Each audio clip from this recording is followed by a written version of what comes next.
You guys, long time no sit down videos. You guys, it's not like I'm doing it intentionally. I know I don't talk a lot, but I feel like I should be dropping sit down videos once in a while, and I have not done that, I think, in the last 6 months, which is not fair, because I've gotten some kind of requests needs that if I need to answer them, I need to make like a separate video on its own, which I am doing now. One of those requests is what this video is about.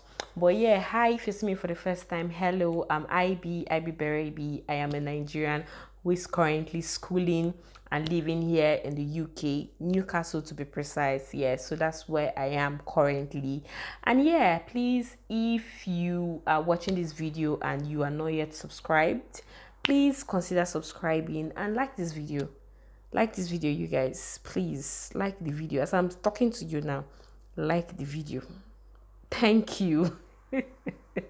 So you guys, I've gotten this request from some of you guys on Instagram. What's the cost of living in Newcastle? What's the cost of living? Do you think I should move down here?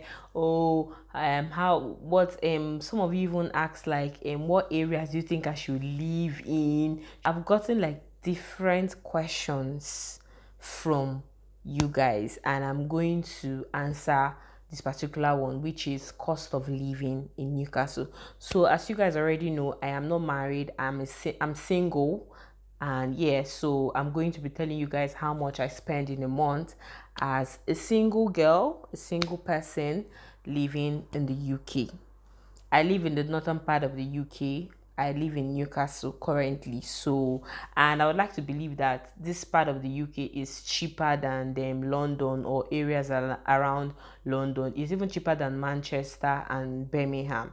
Yeah, like I'm just calling popular cities, and so that you guys will know, even if you want to live in cities around those places, you know that the cost of living will be similar to like the big popular ones. You get what I mean? Yes. So I'm just going to quickly give you guys a rundown. I'll be going through my phone because I just had to like jot it down so I don't forget.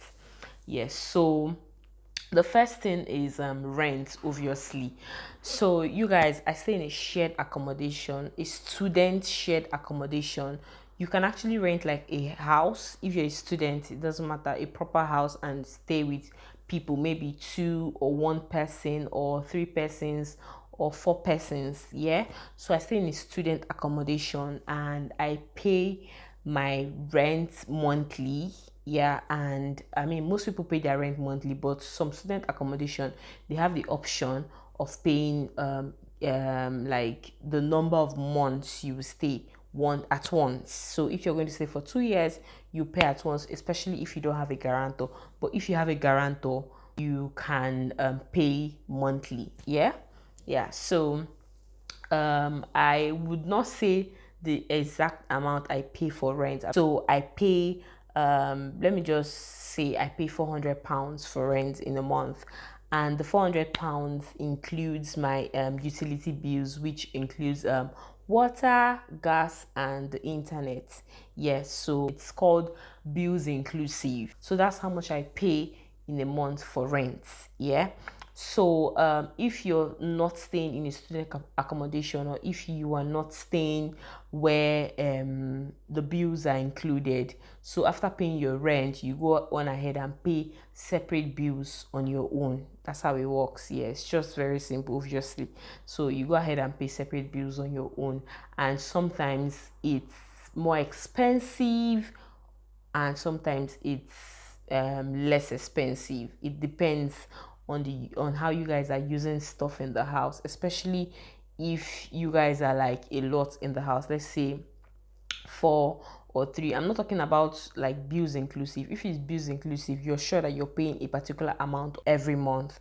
But if it's not bills inclusive, it's tricky. So let's just give, for example, if your rent is 400, yeah, and then in a month normally you're supposed to pay like for bills, let's say water, gas, internet, everything will add up to, sometimes it fluctuates, it depends on the usage of things. Yeah, Yeah, so that's that. So if you're supposed to pay £400 a month, and after you calculate your utility bills, sometimes you can pay up to 500, sometimes you can pay up to 550. It just depends on the way you use stuff. Yeah, so that's for rent.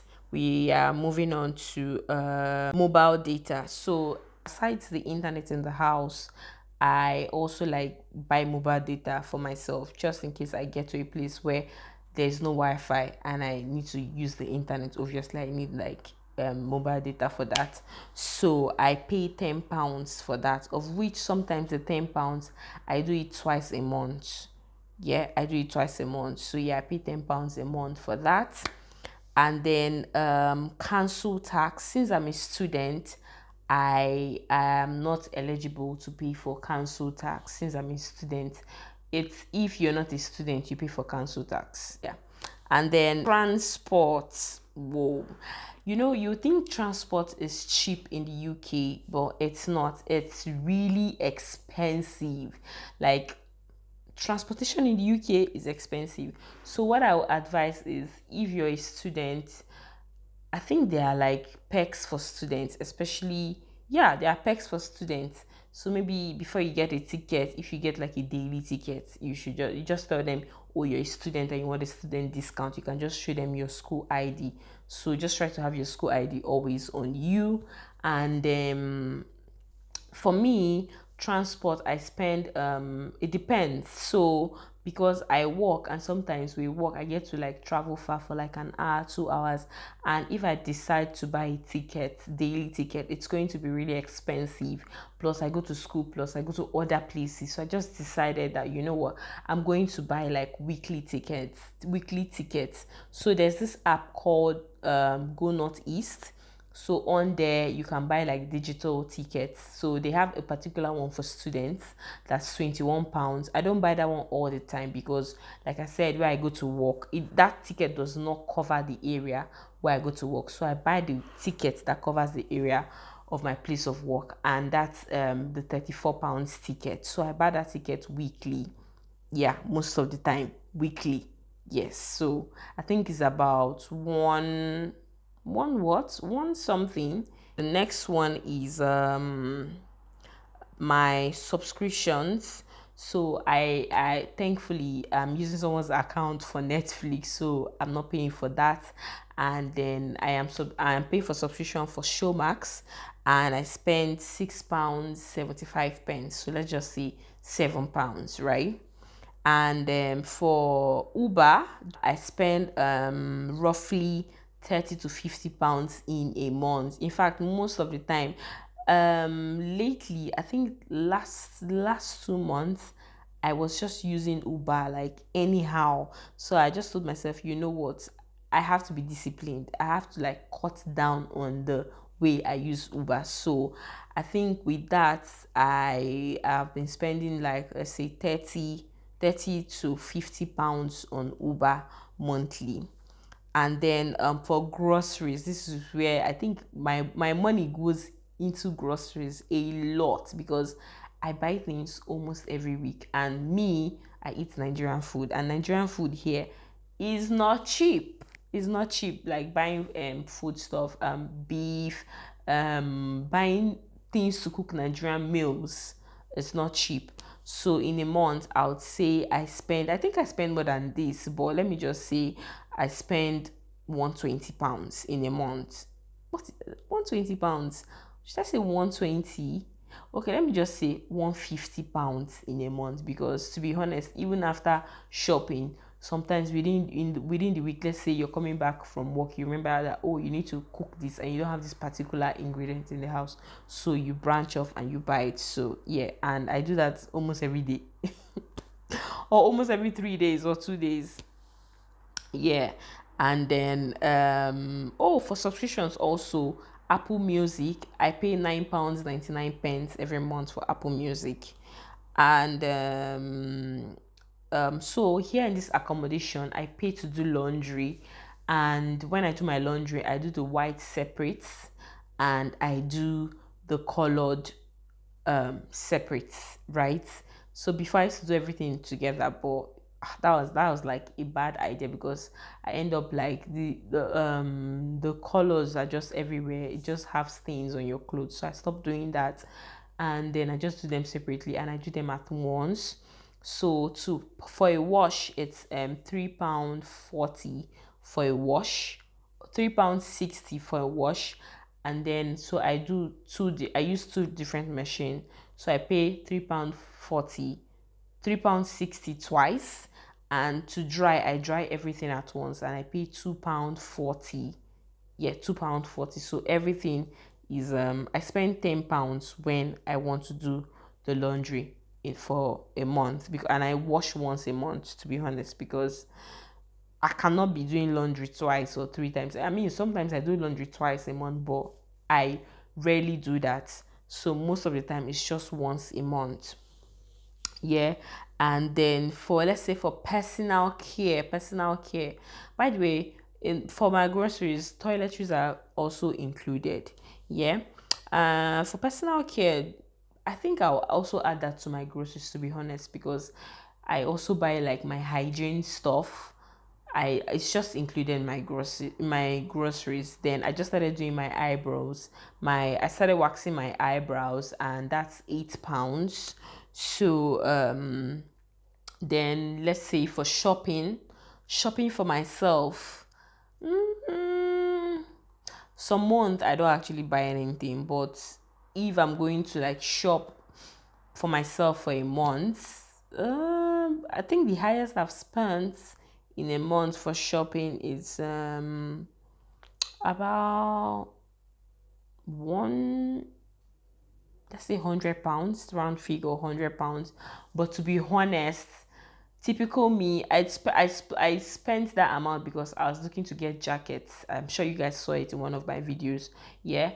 But typical me, I spend £30 to £50 most months. Yeah. The month that I decided to shop, I spend £30 to £50, yeah, monthly for shopping of clothes, maybe but get something on Amazon, yeah, £30 to £50.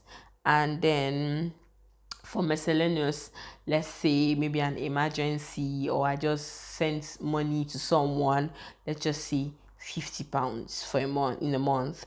And then for what else, I've not started traveling, so I won't say I'm going to budget that or put that in my budget or as part of what I spend in a month. No. My hair, I do my hair myself most of the time. If it's not braided, then I'm wearing a wig, or I'm just packing my natural hair. And I'm just trying to think to make sure that I am not forgetting anything so far. To be honest, these are like my major bills, and I think I got everything in this video. I mentioned everything in this video. Yeah, I think so. Everything comes down to a total of about, let's just say, £900. When I calculated it, it was saying 845 pounds. But let's just say £850. And to be honest, I'm like, I spend this much every month or most month. So people that have families of four, families of five, how much do they spend? How much? How much? We've come to the end of this video. This is how much I spend as a single person living in the UK. I hope this video helps you out or helps one person out, because I mean, I've gotten this request a lot. What's the cost of living in Newcastle? What's the cost of living in Newcastle? I hope this video helps you, as most of you guys are planning on coming to the UK. I hope this will give you like an idea of how much you spend in a month roughly as a single person. Yeah. So we've come to the end of this video. I hope you guys enjoyed it. Please don't forget to give it a like, don't forget to share, and do not forget to comment if you have any more questions about a particular bill, or about spending in the UK. Just leave it down in the comment section, and I'll see you guys in my next one. Bye.